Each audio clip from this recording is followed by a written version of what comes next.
mga dragon umiipal din. Inuutusan ko kayo na umalis na. Bumalik na kayo sa pinanggalingan.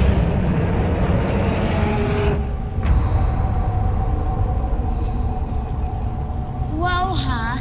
Pagkatapos ng lahat ng paghihirap namin sa paglalakbay? At sino kang higanteng tuok ka? Para utusan kami dito ngayon. Ako si Ate. Nabathalan ng balak. Balaak! Wanto! Uy! Panginoon ng Balaak, ano sabi mo? Baka Panginoon ng mga epal at mga trolls. Tira! Bathalang Arde, paumanahin sa mga sinabi niya. Hindi kasi niya nauunawa kung sino nga. Tira, siya si Arde. Isa siyang bathala kaya hindi mo siya pwede pastusin. Yan, Bathala? Hi po! Bakit niyo po kami hinaharangan? Bigilangan po kasi ako sa Defas at kay Emre. Kaya please lang po, padaanin niyo na po kami.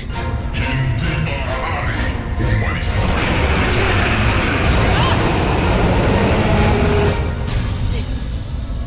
In fairness, ha? May extra protection yung bangka natin. Ano, ha?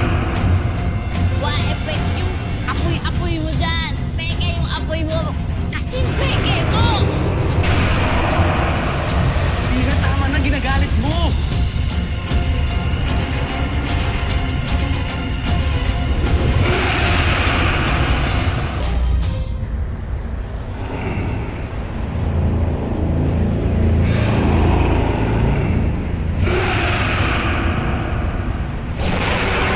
Himala nga, hindi rin tutupag yung sasakyan ito.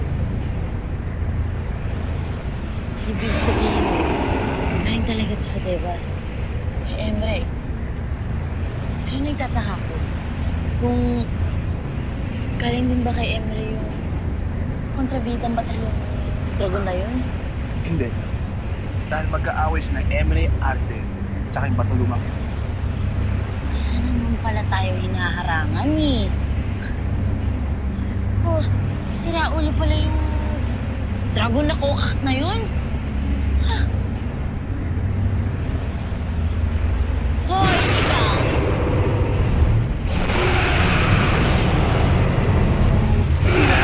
Anak, bumalik ka na dito.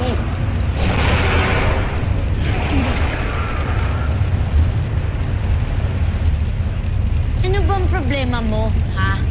Bakit mo ba kami naharangan dito? Dahil